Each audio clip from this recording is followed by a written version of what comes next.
Les continúe bendiciendo. Aprovechando que estamos en pie, voy a pedirles que abramos nuestras Biblias en la segunda carta de Pablo a los Corintios.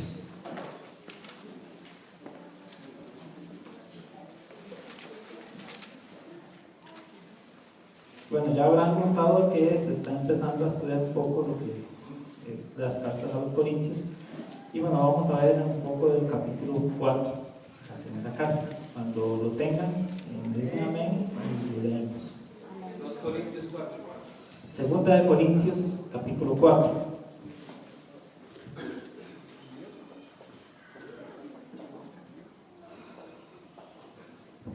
Creo que lo tenemos, lo vamos a leer de manera antifonal. Yo leo el versículo 1, ustedes el 2 y así seguimos hasta llegar al versículo 18. Por lo cual, teniendo nosotros este ministerio, según la misericordia que hemos recibido, no desmayamos.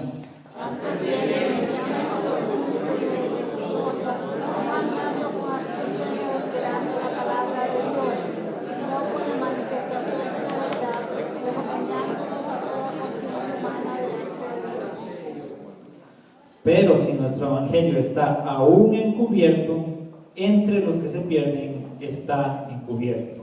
En los cuales desde siglos se pone entendimiento los incrédulos, para que no les resplandezca la luz del evangelio de la gloria de Cristo, el cual es imagen de Dios. Porque no nos predicamos a nosotros mismos, sino a Jesucristo como Señor, y a nosotros como vuestros siervos por amor de Jesús. Porque Dios que mandó que de las tinieblas resplandeciese la luz, es el que resplandeció en nuestros corazones para iluminación del conocimiento de la gloria de Dios en la paz de Jesucristo. Pero tenemos este tesoro en vasos de barro, para que la excelencia del poder sea de Dios y no de nosotros. Estando tribulados en todo, mas no angustiados, en apuros, mas no desesperados. Perseguidos, mas no desamparados, derribados, pero no destruidos.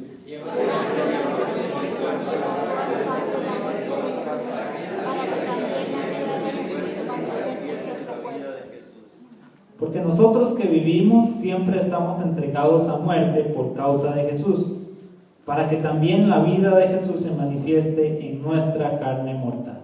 De manera que la muerte de nosotros y de vosotros la vida. Pero teniendo el mismo espíritu de fe, conforme a lo que está escrito, creí, por lo cual hablé. Nosotros también creemos, por lo cual también hablamos. Sabiendo que resucitó al Señor Jesús, a nosotros también nos resucitará con Jesús y nos presentará juntamente con vosotros. Porque todas estas cosas padecemos por amor a vosotros, para que abundando la gracia por medio de muchos, la acción de gracia sobreabunde para gloria de Dios. Por lo tanto, no desmayamos, antes, aunque de este nuestro cuerpo exterior será desgastando, el interior constante se renueva día a día. Porque esta leve tribulación momentánea produce en nosotros un cada vez más excelente y eterno peso de gloria. No mirando nosotros las cosas que se ven, sino las que no se ven, pues las cosas que se ven son temporales, pero las que no se ven son eternas. Vamos a hablar, Padre, queremos agradecer en este momento porque usted realmente ha sido bueno con nosotros. Gracias porque nos permite estar acá. Gracias, Señor, porque nos permite escuchar testimonios como el de Esteban, que son evidencia de su poder, Señor, y evidencia de su amor. Le agradecemos, Señor, porque usted ha puesto esta iglesia local en este lugar. Tenemos libertad de congregarnos. Le rogamos por aquellos que no han podido asistir el día de hoy para que igualmente usted les bendiga. Y pido que la exposición de su palabra, Señor, sea de edificación, que venga a satisfacer la necesidad espiritual de cada uno de los oyentes. Señor, que el Espíritu Santo dé la capacidad necesaria para entender de manera correcta el mensaje que usted quiere comunicarnos. Y le doy gracias en nombre de Jesucristo. Amén. Hermanos, pueden sentarse. Bueno, quienes estuvieron al inicio de la escuela dominical ya escucharon un poco acerca de lo que era la iglesia de Corinto, o de, digamos, el ambiente en el que se desenvolvía esta iglesia. Ahora, la iglesia de Corinto fue fundada por Pablo, muchos ya lo saben, el relato está en Hechos 18, por si lo quieren buscar y revisar luego. Es una iglesia fundada por Pablo y resulta que Corinto era una ciudad ubicada en un puerto, y por tanta gente que pasaba por ese lugar había mucha riqueza, era una de las ciudades más ricas del Imperio Romano, pero por tanta gente y tanta riqueza esta ciudad se llenó de perversión y de todo tipo de inmoralidad. Para ellos la idolatría era cosa de todos los días, tenían sus templos a los dioses paganos y el culto que se hacía en esos templos era un culto inmoral, donde la prostitución y el sexo eran la forma de adorar a sus dioses. El problema es que muchos creyentes que vinieron a Cristo siguieron con algunas de estas costumbres, o creyeron que era algo normal porque era algo que habían hecho toda su vida, algo que para ellos era común. Los creyentes corintios, por tanto, son los que la mayoría de los cristianos conocemos como los creyentes más carnales. Bueno, resulta que la carnalidad de esta iglesia llegó a tal punto que Pablo tuvo que escribirles de una manera muy dura. Para nosotros, en nuestras Biblias tenemos 2 cartas a los Corintios. Pablo escribió al menos 3. Digo al menos 3 porque en Primera de Corintios, si gustan lo buscamos, Primera de Corintios capítulo 5.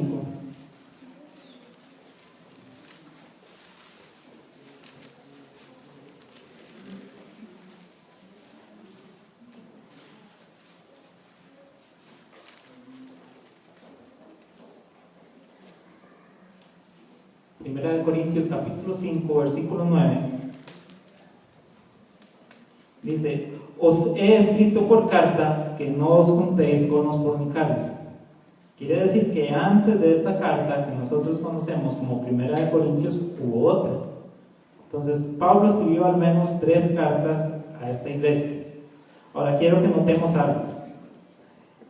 Cuando Pablo escribe la Primera de Corintios, corrige muchas cosas que están siendo deficientes en esta iglesia. Les habla de divisiones y les habla de inmoralidad sexual. Y todos nosotros nos escandalizamos cuando leemos lo que eran estos creyentes corintios. Pero pensemos un poco más allá. Estos eran los creyentes corintios después de que Pablo ya les había escrito una carta. Entonces imagínense cómo serían antes. Imagínense el desorden que había en esta iglesia. Ahora, ellos trajeron todas esas malas costumbres a la iglesia. Pablo corrige duramente todo eso en su primera carta, que nosotros no tenemos. Por algún motivo Dios no permitió que se preservara. En su segunda carta, que para nosotros es la primera que aparece en la Biblia, corrige otros asuntos. Y en la segunda carta, o en la tercera, que para nosotros es la segunda, Pablo defiende su ministerio. ¿Por qué? Porque los creyentes corintios también llegaron a menospreciar al apóstol Pablo. Llegaron a menospreciar su ministerio. Entonces Pablo está en derecho de defender el ministerio que Cristo le ha dado. Algo de esto es lo que vamos a ver en capítulo 4. Pablo, inspirado por el Espíritu Santo, escribe acerca de lo que es el ministerio. Y quiero que veamos 3 cosas que Pablo enseña. Lo primero es que el centro del ministerio debe ser Jesucristo. Ahora, antes de avanzar, preguntémonos, ¿cada uno de ustedes tiene un ministerio? Amén. Bueno, escuché muy pocos, amén. Ok, ¿cuál ministerio es? Ok, segunda de Corintios 5:18 nos dice: y todo esto proviene de Dios, quien nos reconcilió consigo mismo por Cristo y nos dio el ministerio de la reconciliación. Así que lo que vamos a aprender acerca del ministerio nos involucra a cada uno de nosotros, porque cada uno de nosotros tiene un ministerio dado por Dios. Tiene una responsabilidad ante Dios de cómo desempeña ese ministerio. Ya Ricardo en la escuela dominical nos enseñó que tenemos que dar cuentas ante Dios de lo que hagamos. Y Dios nos va a exigir cuentas de lo que hagamos con el ministerio que Él nos está dando. Primera enseñanza acerca del ministerio que nos da Pablo. Segunda de Corintios 4, y lo vamos a encontrar de los versículos 1 al 7, y es que Cristo es el centro del ministerio. Versículo 1 dice: por lo cual, teniendo nosotros este ministerio, según la misericordia que hemos recibido, no desmayamos. Ahora, el ministerio cada uno de nosotros lo recibió ¿qué? Según su capacidad, según sus buenas obras, según su apariencia, según su físico. No, dice según la misericordia que hemos recibido. Así que cada uno de nosotros debe estar consciente de que en realidad es algo que hemos recibido de Dios. En realidad, Pablo también escribe a los Corintios y les dice que no tenemos nada que no hayamos recibido. Entonces, lo primero que debemos darnos cuenta es que el ministerio lo hemos recibido por la misericordia de Dios, no porque tengamos ningún mérito.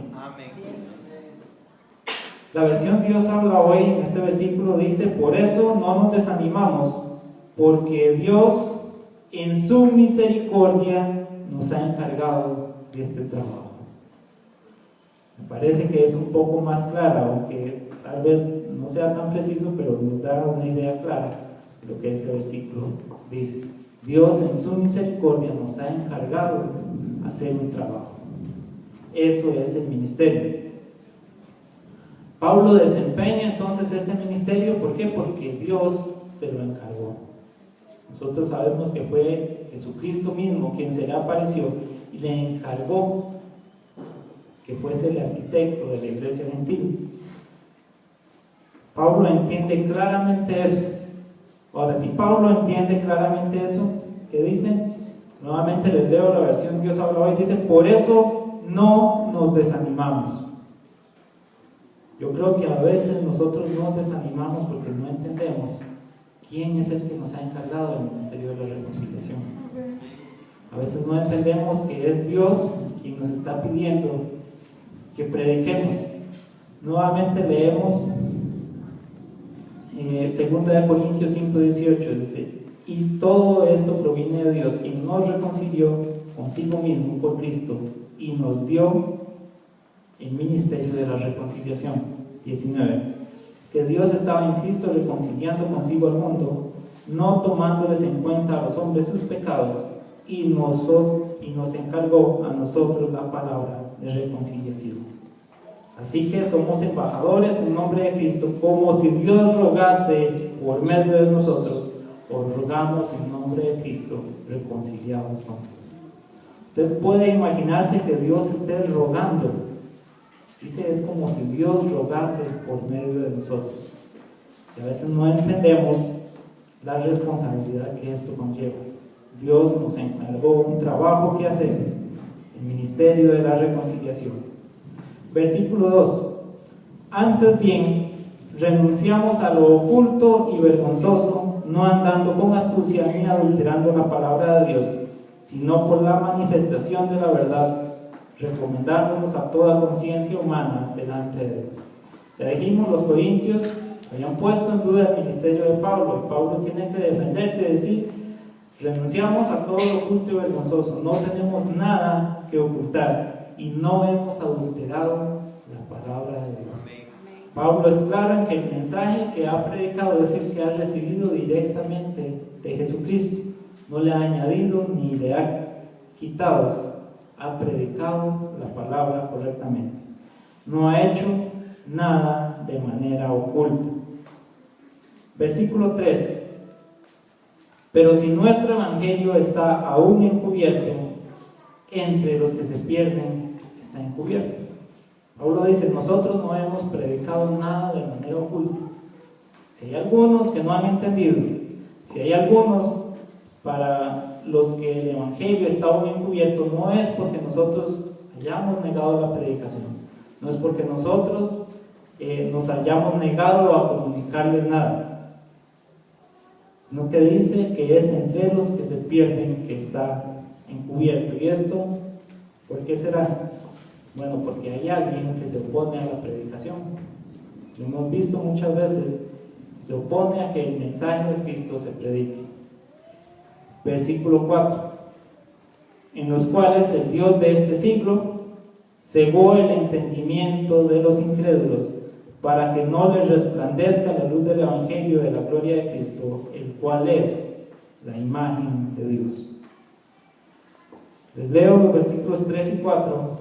Una versión Dios habla hoy, dice: y si el Evangelio que anunciamos está como cubierto por un velo, lo está solamente para los que se pierden, pues como ellos no creen, el Dios de este mundo los ha hecho ciegos de entendimiento, para que no vean la brillante luz del Evangelio del Cristo glorioso, imagen viva de Dios. Aquí Pablo nos deja claro cuál es el contenido del Evangelio, o algo que el Evangelio debe contener, algo que no podemos pasar por alto. Dice que el Dios de este siglo ha cegado el entendimiento. ¿Para qué? Para que no podamos ver la gloria de Cristo, y para que no podamos ver que Cristo es la imagen de Dios. Entonces, aquellas personas que no han podido creer, que no han entendido el Evangelio, no han entendido que Cristo es el mismo Dios, que Él es la imagen visible del Dios invisible. Aquellos que no han podido ver a Cristo, dice que son los que se pierden, y es porque el Dios de este siglo les ha cegado el entendimiento. Ha trabajado para que el Evangelio no les resplandezca. Leemos nuevamente el versículo 4: en los cuales el Dios de este siglo cegó el entendimiento de los incrédulos, para que no les resplandezca la luz del Evangelio de la gloria de Cristo, el cual es la imagen de Dios. Ahora todos nosotros sabemos y entendemos que cuando habla ahí de Dios, cuando dice el Dios de este siglo, está hablando de Satanás, y claramente lo pone en minúscula. Hay otra traducción que dice que es aquel que los incrédulos, del que los incrédulos han hecho un Dios. Pero correctamente dice acá un Dios de este siglo o de este mundo, y sabemos que este mundo tiene sus días contados. Entonces, esa posición que le han dado los hombres al enemigo, llevándolo a la posición de Dios, también es algo que tiene los días contados. El diablo ha cegado a los hombres para que no puedan ver a Cristo. Versículo 5: porque no nos predicamos a nosotros mismos, sino a Jesucristo como Señor, y a nosotros como vuestros siervos por amor de Jesús. Nuevamente, ¿cuál es el centro del mensaje? Cristo. Cristo Jesús es el centro del mensaje. Dice Pablo que lo que ellos predican, lo que han predicado públicamente, dice: no nos predicamos a nosotros mismos, sino a Cristo. Y hago hincapié en que Pablo dice que lo predica públicamente, que no ha hecho nada de manera oculta. Recuerdo que a Timoteo también le dice: lo que has oído de mí ante muchos testigos. El Evangelio Pablo lo predicaba en lugares públicos. Nadie podía quejarse de que Pablo no le hubiese predicado. Pablo nunca ocultó el mensaje. ¿Y por qué nunca lo ocultó? Porque entendió que ese encargo lo había recibido de parte de Dios, y entiende la responsabilidad que tiene. El diablo intenta evitar que se predique el Evangelio, y cuando no puede hacer esto, entonces ¿qué hace? Intenta hacer que quienes oyen no lo entiendan. Y por eso hoy día hay montones de enseñanzas alteradas que hacen que la gente se vaya tras otros dioses, o que se vaya tras otros cristos que se parecen al de la Biblia, pero que al fin y al cabo no es el Cristo que nosotros conocemos. El mensaje del Evangelio es un tesoro, según lo dice Pablo. Vamos a ir al versículo 7. Dice, pero tenemos este tesoro en vasos de barro para que la excelencia del poder sea de Dios y no de nosotros. Dijimos, el primer punto es que el centro de la predicación, el centro del ministerio es Cristo. Esto proviene de Dios. Ninguno de nosotros recibe el ministerio de la reconciliación por su capacidad, por sus obras. Lo recibimos por la misericordia de Dios. Volvemos al versículo 1, dice, por lo cual teniendo nosotros este ministerio, según la misericordia que hemos recibido. Si usted puede desempeñar el ministerio de la reconciliación, es por la misericordia de Dios.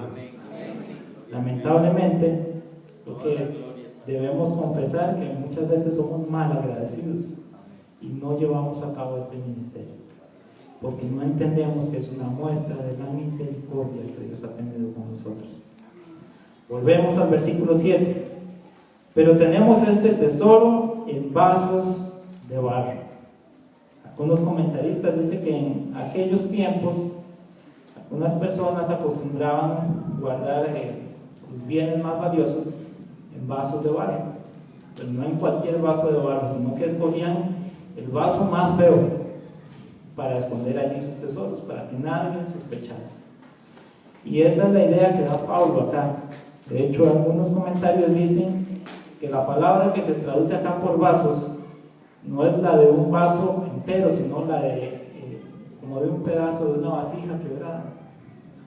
Y dice, ¿para qué es? Dice, para que la excelencia del poder sea de ¿quién? De Dios. Recordemos que Dios no se fija en nuestra apariencia, no se fija en nuestras capacidades. Dios ve el corazón y todo lo hace Él. No depende en absoluto de nosotros. No hay nada que nosotros podamos aportar. Así que si nosotros tenemos el privilegio de predicar, tenemos el privilegio de llevar a cabo el ministerio de la reconciliación, entendamos que la excelencia del poder es de Dios, que no hay nada que nosotros podamos hacer. Entonces lo primero es que el centro del ministerio es Cristo mismo. Segundo, que cuando se lleva a cabo el ministerio hay dificultades, y eso lo vamos a tener en los versículos 8 hasta el 13. Leemos los versículos. Dice que estamos atribulados en todo, mas no angustiados, en apuros, mas no desesperados, perseguidos, mas no desamparados, derribados, pero no destruidos, llevando en el cuerpo siempre y por todas partes la muerte de Jesús, para que también la vida de Jesús se manifieste en nuestros cuerpos.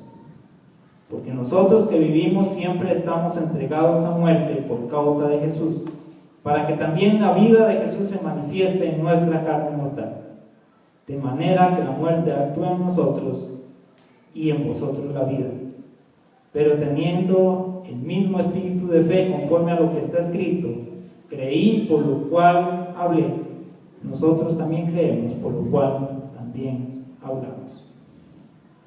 Pablo es un excelente ejemplo de lo que fue sufrir tribulación en el ministerio. Tuvo muchas dificultades, fue perseguido. Él enumera las dificultades que tuvo y habla de pasar hambre, de padecer naufragios, de haber sido apedreado, de haber sido azotado. Y me imagino también que Pablo se reservó por ahí algunas cosas que le pasaron, o sea, que nosotros ni idea de cuánto sufrió Pablo por causa del Evangelio. Pablo nos habla entonces de que van a haber dificultades en el ministerio. Nuevamente en la versión Dios habla hoy les leo un versículo, el versículo 8. Dice, así que aunque llenos de problemas, no estamos sin salida. Tenemos preocupaciones, pero no nos desesperamos. Ahora, Pablo lo que nos dice es que está bien, van a haber dificultades y es normal que haya preocupaciones, pero recuerde quién es el que le ayuda. Pablo tenía claro quién era el que le estaba ayudando. Vamos a ir un momento a 2 de Timoteo, capítulo 3.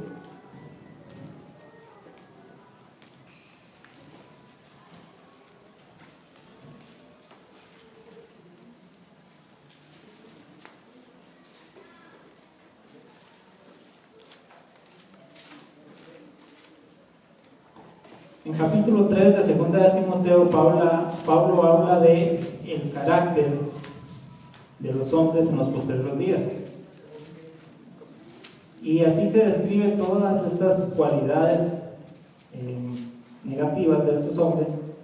Hace un cambio y le dice a Timoteo: pero tú has seguido mi doctrina, conducta, propósito, fe, longanimidad, amor, paciencia, persecuciones, padecimientos, como los que me sobrevinieron en Antioquía, en Iconio, en Listra. Persecuciones que he sufrido y de todas me ha librado el Señor. Amén. Entonces Pablo dice, podía estar preocupado, pero no se desesperaba. ¿Por qué? Porque aunque había persecuciones, de todas ellas lo había librado ¿quién? El Señor. Entonces Pablo tiene eso muy claro. Y creo que es algo que a nosotros se nos olvida con frecuencia. Pueden haber tribulaciones, pueden haber dificultades, pero de todo eso nos libra el Señor. Pablo sabía que Dios lo respaldaba. Volvemos a 2 de Corintios 4 y leemos el versículo 9. Dice: perseguidos, mas no desamparados, derribados, pero no destruidos. Ahora me llama la atención esto que dice: perseguidos, mas no desamparados. Mas no desamparados. En otra de sus cartas, la segunda carta a Timoteo, leo para ustedes. Segunda de Timoteo 4:16, Pablo dice: en mi primera defensa ninguno estuvo a mi lado, sino que todos me desampararon. Y qué raro que Pablo antes había dicho que perseguidos pero no desamparados. Pablo dice que todos los que estaban a su lado lo desampararon. Pero vean el versículo 17, dice: pero el Señor estuvo a mi lado y me dio fuerzas para que por mí fuese cumplida la predicación y que todos los gentiles oyesen. Entonces Pablo dice: el hombre me desamparó, pero Dios estuvo a mi lado y me dio fuerzas ¿para qué? Para cumplir el ministerio, para cumplir el ministerio de la reconciliación, para que todos los gentiles oyesen. Eso nos hace falta entenderlo a nosotros, porque ante la mínima dificultad nos preocupamos más de la cuenta. Durante su ministerio, Pablo también se expuso a la muerte. Segunda de Corintios 4:11 dice: porque nosotros que vivimos siempre estamos entregados a la muerte por causa de Jesús, para que también la vida de Jesús se manifieste en nuestra carne mortal. Y tanto así que Pablo murió por el Evangelio. Pero antes de morir, ¿qué dijo Pablo? He acabado la carrera, he peleado la buena batalla, he acabado la carrera, he guardado la fe. Quiere decir que a pesar de todas estas dificultades, él nunca retrocedió. ¿Y por qué? Porque entendía algo, entendía que el ministerio lo había recibido de Dios. Entendía que era un encargo que Dios mismo le había hecho. Y entendía que Dios mismo era quien estaba a su lado para ayudarle a llevar a cabo ese ministerio. Todos podían ver cómo Cristo le cuidaba. Es increíble que la Biblia nos relata que en cierta ocasión lo apedrearon y lo sacaron fuera de la ciudad creyendo que estaba muerto. Y después él se levantó y volvió a entrar a esa ciudad. Dios cuidaba de él. Entonces hemos visto que el centro del ministerio es Jesucristo mismo, porque Él es quien por su misericordia nos permite servirle, Hemos visto que hay dificultades, pero que a pesar de esas dificultades, Cristo mismo está a nuestro lado. Que aunque el hombre nos desampare, Cristo va a estar a nuestro lado para que cumplamos el ministerio. Y tercero, tiene que haber una motivación en el ministerio. Vamos a leer los versículos 13 a 18. Dice: pero teniendo el mismo espíritu de fe, conforme a lo que está escrito, creí, por lo cual hablé. Nosotros también creemos, por lo cual también hablamos. Sabiendo que el que resucitó al Señor Jesús, a nosotros también nos resucitará con Jesús y nos presentará juntamente con vosotros.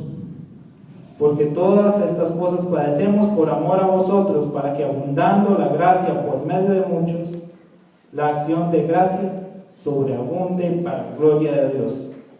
Por tanto, no desmayamos.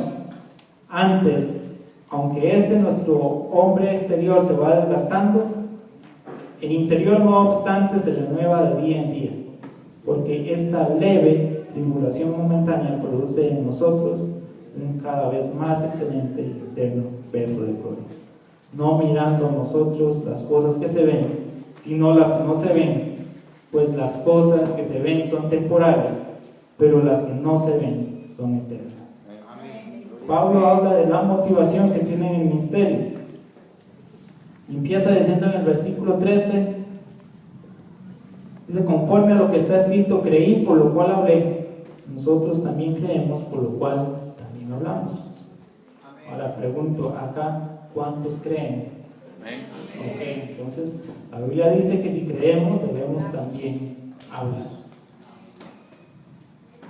¿Cuál es la motivación? Que el Evangelio nos da seguridad, una seguridad que no puede venir de ninguna otra parte que no sea de Dios. Nadie, nada ni nadie puede garantizarnos nuestra eternidad, solamente Dios. Y eso es lo que nos ha dado a través del Evangelio. Versículo 14 dice: sabiendo que el que resucitó al Señor Jesús, a nosotros también nos resucitará con Jesús. Nuevamente, parte importante del mensaje que se predica es que Cristo resucitó. Pero no solamente que Cristo resucitó, sino que eso es evidencia, eso es seguridad de que un día también nosotros vamos a resucitar. De que un día Dios nos va a dar un cuerpo nuevo, que no tenga nada que ver con el pecado. Dígame si eso no es motivación suficiente para servir a Cristo. Imagínense lo que es tener un cuerpo que no peque, un cuerpo que no tenga necesidad, un cuerpo que no se canse. Imagínense eso nada más. Creo que vale la pena servir a Cristo.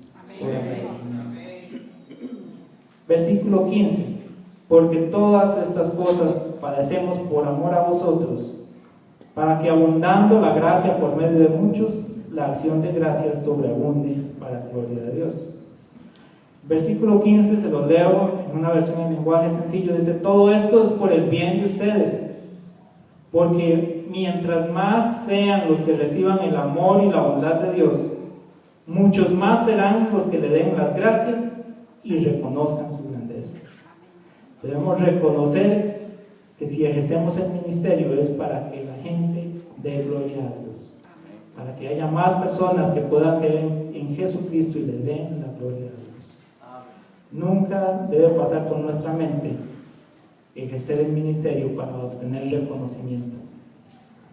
Algo que he dicho muchas veces y creo que es bueno repetir es que el error en que se ha caído en estos tiempos es que se busca grandes predicadores del Evangelio, cuando lo que se necesita son predicadores de un gran Evangelio. Y la grandeza no está en el hombre, está en Dios. Versículo 16: por tanto, no desmayamos.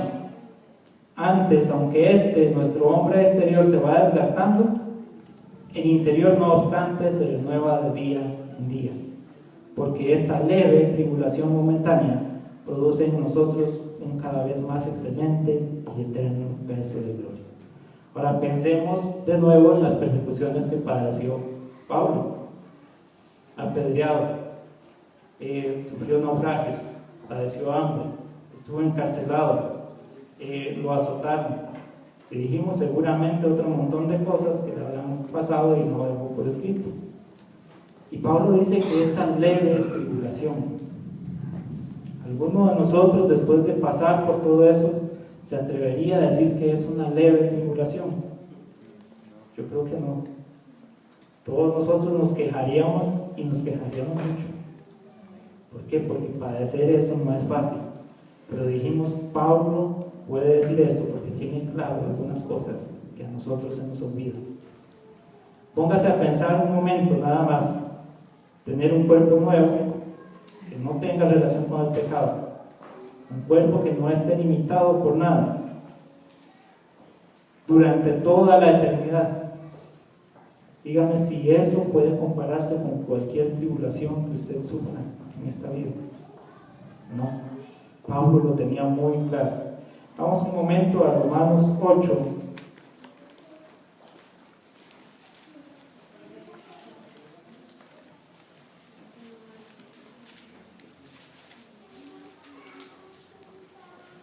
Romanos 8, 18.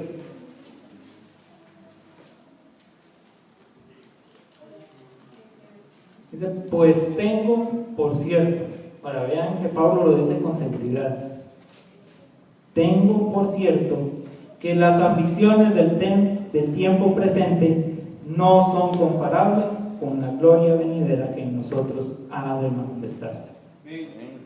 Entonces Pablo le dice, no, pues las persecuciones que he padecido, las cárceles, los azotes, la apedreada, todo eso no puede compararse con lo que nos espera. Pablo lo tiene muy claro y por eso dice esta leve tribulación. Aunque era una tribulación, eran dificultades muy grandes, Pablo dice esta leve tribulación, porque comparada con la gloria que nos espera, es muy, muy leve. Y vean lo que dice, porque esta leve tribulación momentánea. Pablo lo tenía claro, esa tribulación era momentánea. La gloria que nos espera es eterna.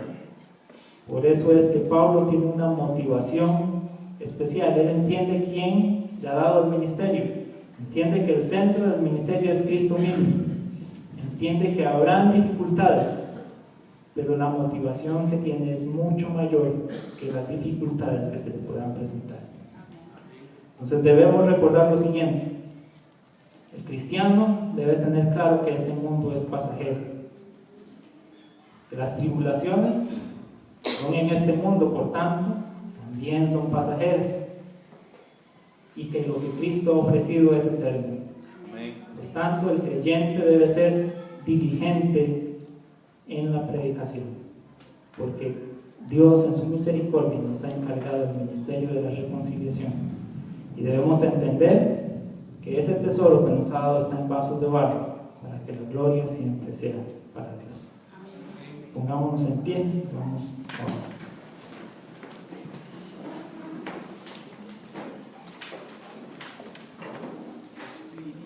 Padre, le damos gracias en este momento porque usted es bueno con nosotros. A la vez te damos gracias porque usted nos ha dado el ministerio de la reconciliación. Queremos pedir perdón porque sabemos que en muchas ocasiones hemos sido negligentes, que hemos tenido temor, que hemos temido a la persecución o a las aflicciones que puedan venir, no entendiendo que lo que usted nos ofrece es eterno y que la tribulación que podamos tener no tiene comparación con lo que usted nos ha preparado. Le damos gracias, Padre. Le rogamos que así como nos ha traído con bien hasta este lugar, nos permita regresar con bien a nuestros hogares. Gracias, Padre, en nombre de Jesucristo. Amén.